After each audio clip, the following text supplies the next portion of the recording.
वर्तमान में जीने लगे तो भविष्य का क्या होगा? और परीक्षा की तैयारी कैसे करेंगे? तो फिर तो फेल हो जाएँगे। ऐसा किसी ने पूछा है कि ये कैसे हो सकता है कि वर्तमान में जिएँ अ, तो मतलब तो फ्यूचर का क्या होगा? तो मुझे लगा पता नहीं कितने लोग इस मैसेज को गलत समझ गए। भई वर्तमान में आप कब जीते हो? जब फ्यूचर की चिंता नहीं होती। जैसे हम डांस करते हैं ना, उस समय फ्यूचर की बात सोचते हैं? आप पार्टी में डांस कर रहे हो, आप पेंटिंग कर रहे हो बहुत दिल लगा के, तो साथ-साथ एंग्ज़ायटी आती है फ्यूचर की, ये क्या होगा, वो क्या होगा? जब-जब आप वर्तमान क्षण में जो भी काम कर रहे हो, उसको पूरी लगन से करते हो, पूरे उत्साह से करते हो, उस समय फ्यूचर नहीं होता, उस समय पास्ट नहीं होता। आगे-पीछे के विचार बहुत कम और शायद बीच-बीच में कोई विचार नहीं। वर्तमान में जीने का मतलब है कि आप जो भी काम कर रहे हो, पूरे मन से करो और आगे की मत सोचो कि इससे क्या होगा। अब जो आपका डर है कि तब परीक्षा में क्या होगा? भई परीक्षा में अच्छा कब होगा? जब आप ठीक से तैयारी करोगे। ठीक से तैयारी कब करोगे? जब आपका मन आगे भी सोच रहा है, इधर किताब भी खुली है, आप पढ़ भी रहे हो, लेकिन मन में डर भी है, एंग्ज़ायटी है, साथ-साथ सोच रहे हो भविष्य की। मैं पास हो जाऊँगा कि नहीं होऊँगा, ये सवाल आएगा कि नहीं आएगा। ये जो आप सोच रहे हो, इसमें आपकी एनर्जी खप रही है। तो पूरा आप अटेंशन नहीं दे पा रहे हो अपनी पढ़ाई को। कब दोगे पूरा अटेंशन? जब पढ़ाई से आपको प्यार होगा, जब आपका इंटरेस्ट होगा। इसलिए मैं बोलता हूँ कि इंटरेस्ट के लिए पढ़ो। परीक्षा के लिए मत पढ़ो, भूल जाओ भविष्य। फेल भी हो जाओगे, तो भी वो फेल्योर नहीं है। क्यों नहीं है कि आपने ज्ञान प्राप्त कर लिया। आप ज्ञान के लिए पढ़ो। जो भी किताब आप पढ़ते हो, एक तो वही पढ़ो जो आपको समझ आ रही है ठीक से और रट्टा मत मारो। फिर आप बोलोगे कि इतना सिलेबस है, रट्टा नहीं मारेंगे तो क्या होगा? अरे रट्टा मार के तो फिर वो जो होना था वो भी नहीं होगा। कुछ भी नहीं लिख पाओगे आप। अंडरस्टैंडिंग काम आती है ज़िंदगी में। और ये मान के मत चलो कि पास ही हो जाओगे, ज़रूरी थोड़ी है। कॉम्पिटिटिव एग्ज़ाम में ना अब पता करो आप खुद ही अपने दिमाग से सोचो 15 लाख विद्यार्थी लगभग तैयारी करते हैं मतलब परीक्षा में बैठते हैं हर साल। ये जितनी कॉम्पिटिटिव एग्जाम्स होते हैं जितने प्रकार के आईएएस आईपीएस ये बैंक के प्रोबेशनरी ऑफिसर्स इत्यादि सब मिला करके मेरे ख्याल से जितने चाहिए जितने सिलेक्ट होते हैं वो हैं 1500 हो सकता है और कम। और जो बैठते हैं परीक्षा में, तैयारी करते हैं साल भर, वो होते हैं 15 लाख। तो 15 लाख में से 1500 लेने हैं उन्होंने, तो चांस बहुत कम है निकलने का। अब मैं हतोत्साहित नहीं कर रहा हूँ, मैं ये कह रहा हूँ कि जब तैयारी कर ही रहे हो, तो पूरे मन से करो और वही पढ़ो जो आपको अच्छा लगे। अगर पास हो गए तो भी ज़रूरी नहीं है कि आपकी ज़िंदगी में कुछ फूल खिल गए, क्योंकि बहुत लोग वहाँ से भी फिर निराश होके छोड़ देते हैं। जो संवेदनशील हैं, जिनकी कोई गहरी तलाश है, जो ज़िंदगी को क्रिएटिवली जीना चाहते हैं, उत्साह से जीना चाहते हैं, जो केवल इतने से सैटिस्फाइड नहीं हो जाते कि भाई सैलरी ठीक-ठाक है और इज़्ज़त है, सब बोल रहे हैं देखो जी इतना बड़ा ऑफ़िसर बन गया। जो इन चीज़ों की चिंता नहीं करते हुए कल के दिन तो मर जाना है, बहुत कम है ज़िंदगी। तो तरंग से, उत्साह से, क्रिएटिवली कब जियोगे? बहुत लोगों में ये भी इच्छा होती है मैं समाज के लिए कुछ करूँ, इसलिए जाते हैं ऐसी-ऐसी जगह कॉम्पिटिटिव एग्ज़ाम से कि भई वहाँ पहुँच जाएँगे, वहाँ हम जनता के लिए फिर वहाँ जाके पता चलता है कि जो आपने सोचा था वो तो हो नहीं रहा।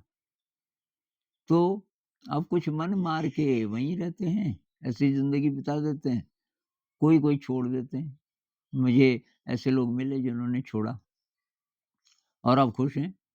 भाई कुछ कम पैसे का कुछ जॉब तो मिल ही जाएगा ना, गुज़ारा चल जाएगा। तो मैं ये कह रहा हूँ भई, पूरी ज़िंदगी को देखो, आपका क्या विज़न है लाइफ़ का। आप हो गए 20, 22, 25 साल के, कॉम्पिटिटिव एग्ज़ाम की तैयारी कर रहे हो, आपकी उम्र है 70 साल, 75 साल, 80 साल, 85 साल, तो इस ड्यूरेशन में कैसे जीना चाहते हो? परमानेंट कुछ नहीं है। नौकरी आपको मिल भी गई तो कुछ ही दिनों के लिए है, फिर बुढ़ापा आएगा, फिर मौत होगी नज़दीक। क्या करें, कैसे जिएँ कि रोज़ उत्साह हो? कल मैंने एक भाई का कमेंट पढ़ा और उसपे एक वीडियो बनाया, तो उन्होंने बोला कि पिछले 2 ढाई महीनों से जब से मैं ये सीखा अ, वर्तमान में जीना, कि वर्तमान पल में जियो, समग्र ऊर्जा से, जब से मैंने वो किया मैं एकदम खुश रहता हूँ, तरंग में रहता हूँ और मेरे सारे काम भी अच्छे होते हैं।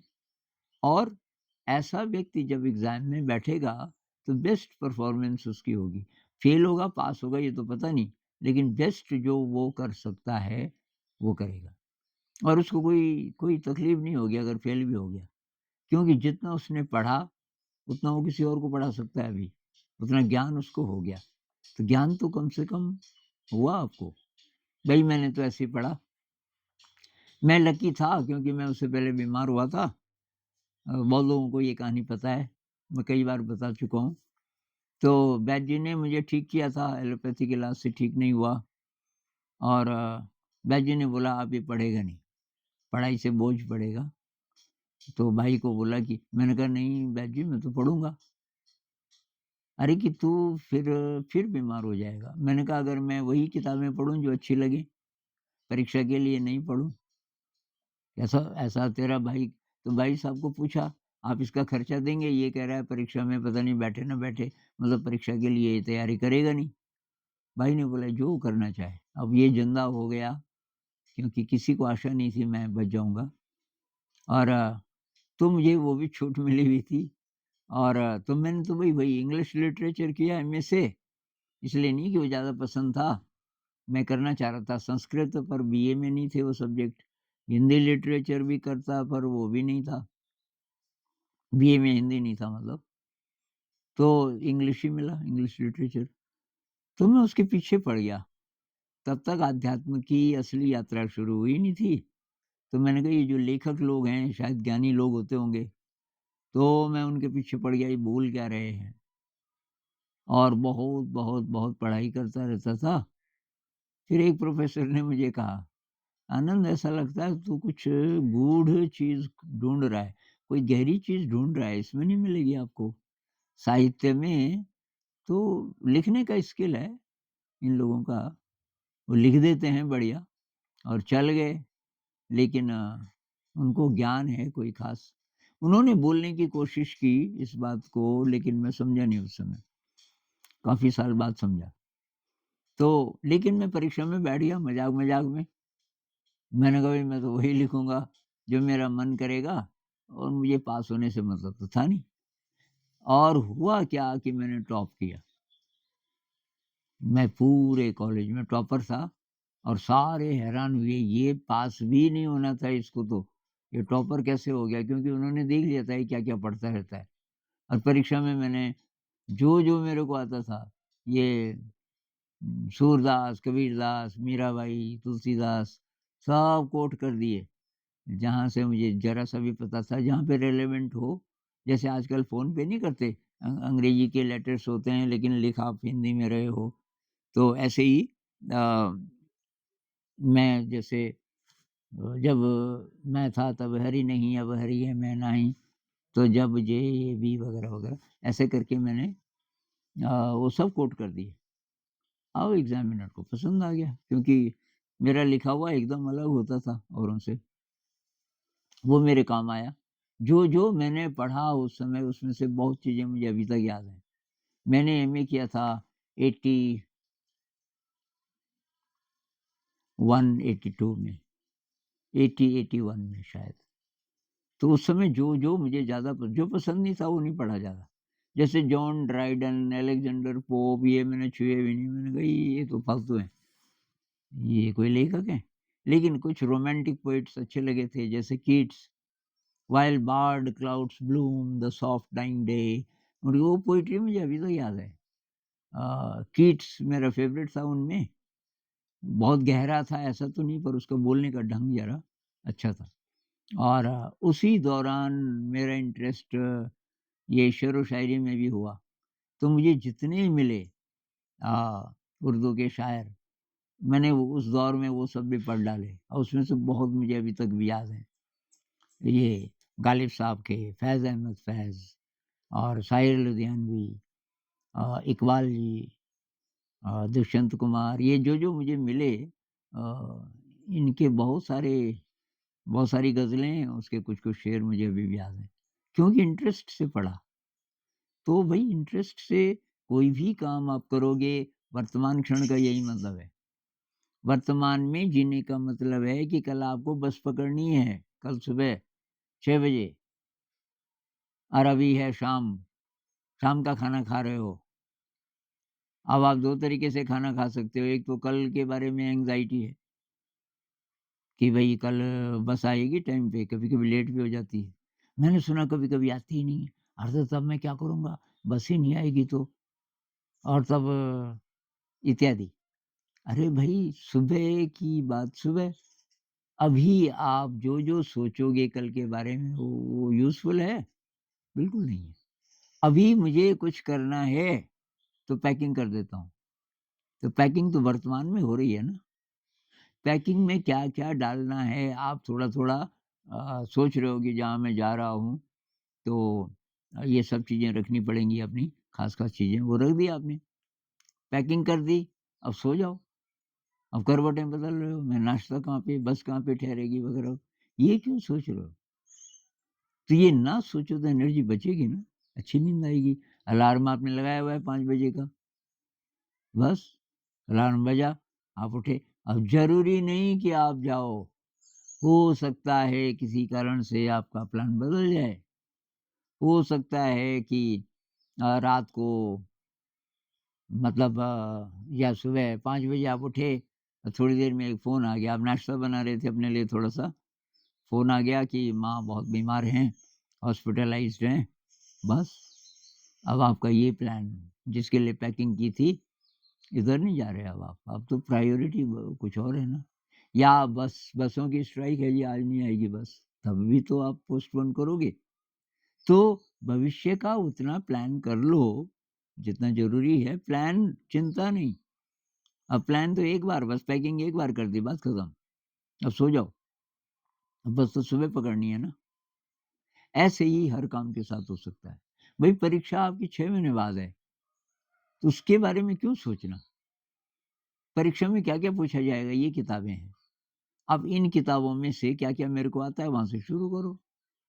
पढ़ना चाहते हो पहले तो, पूरा मन है? नहीं है जी पूरा मन, कि वो तो पेरेंट्स ठेल रहे हैं। मुझे कोई सार नहीं इसमें नज़र आता, कई कमेंट्स इस तरीके के होते हैं, कोई सार नहीं है, और मेरी तो रुचि ज़्यादा और चीज़ों में है, अध्यात्म में भी है, मैं क्या करूँ? ऑप्शन ढूँढो भई, क्यों टाइम वेस्ट कर रहे हो इसमें? और चलो 6 महीने देने हैं तो दे दो, 6 महीने पूरी तैयारी कर लो जितना कर सकते हो, और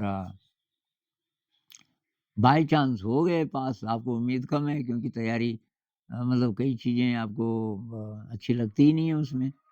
लेकिन मान लीजिए फेल भी हो गए तो कोई बात नहीं, आप पहले से तैयार हो।